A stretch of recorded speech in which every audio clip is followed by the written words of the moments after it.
Russia ने अब officially Kyiv में मौजूद फॉरेनर्स को वार्निंग दी है, सिटी छोड़ दो immediately. Diplomats, aid workers, journalist, international organisations, सबको कहा गया है कि सिचुएशन रैपिडली डेंजरस होती जा रही है।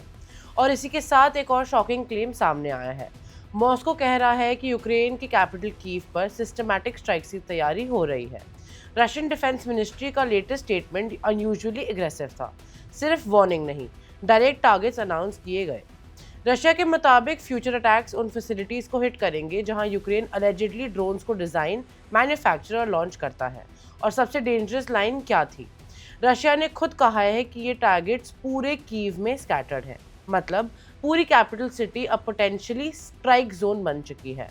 रशियन ऑफिशियल्स ने सिविलियन को भी वार्निंग दी है कि मिलिट्री और एडमिनिस्ट्रेटिव बिल्डिंग से दूर रहे। जब एक कंट्री ओपनली सिविलियंस और फॉरेनर्स को इवैक्यूएशन वार्निंग देने लगे तो समझ जाइए कि टेंशन्स कितनी डेंजरसली एस्केलेट हो चुकी हैं। अब सवाल है, मॉस्को इतना अग्रेसिव क्यों हो गया? रशिया का कहना यह है कि रिटेलिएशन है यूक्रेन के रीसेंट ड्रोन स्ट्राइक का, जो रशियन ऑक्यूपाइड लुसांक रीजन में हुआ। मॉस्को क्लेम कर रहा है कि एक स्टूडेंट डॉर्मेट्री हिट हुई है और मल्टीपल सिविलियंस मर गए। क्रेमलिन इसे लास्ट स्ट्रॉ बता रहा है। पिछले कुछ महीनों में यूक्रेन ने ड्रोन वॉरफेयर ड्रामेटिकली इंक्रीज किया है। Russian oil depots, energy infrastructure और मिलिट्री फैसिलिटीज को deep inside Russian territory target किया गया।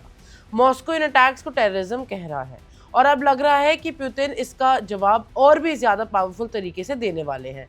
और अब आती है वो डिटेल जिसने दुनिया भर को नर्वस कर दिया है। वीकेंड पर रशिया ने यूक्रेन पर मैसिव ड्रोन और मिसाइल बैरेज लॉन्च किया। रिपोर्ट्स के मुताबिक हंड्रेड्स ऑफ ड्रोन्स और डजन्स और मिसाइल्स यूज हुए। इसमें एलिजिडली हाइपरसोनिक मिसाइल्स भी शामिल थी। ये मिसाइल साउंड की स्पीड से गन से तेज ट्रैवल करती है और एक्सपर्ट्स के मुताबिक न्यूक्लियर केपेबल भी हो सकती हैं। रशिया सिर्फ थ्रेट्स नहीं दे रहा, वो अपना एडवांस्ड आर्सनल ओपनली शोकेस भी कर रहा है। ये पहली बार नहीं है जब मॉस्को ने कीव को डायरेक्ट वार्निंग दी हो। इससे पहले भी रशिया ने थ्रेटन किया था कि अगर यूक्रेन ने red square victory day parade disturb करने की कोशिश की तो सेंट्रल कीव पर मैसिव रिटेलिएशन होगा। और अब ड्रोन अटैक्स, कैजुअलिटीज और हाइपरसोनिक मिसाइल रिपोर्ट्स के बाद सिचुएशन और भी ज़्यादा एक्सप्लोसिव होती जा रही है। 4 साल बाद भी रशिया यूक्रेन का वॉर रुकने का नाम नहीं ले रही, बल्कि दोनों साइड्स अब और एग्रेसिवली एस्केलेट कर रही हैं। सिस्टमैटिक स्ट्राइक्स की वार्निंग, फॉरेन डिप्लोमेट्स को इवैक्यूएशन अलर्ट, हाइपरसोनिक मिसाइल्स की डिप्लॉयमेंट। कीव अब हाई अलर्ट पर है और पूरी दुनिया पुतिन के अगले मूव का इंतजार कर रही है।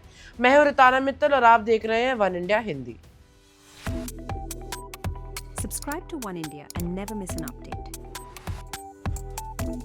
Download the One India app now.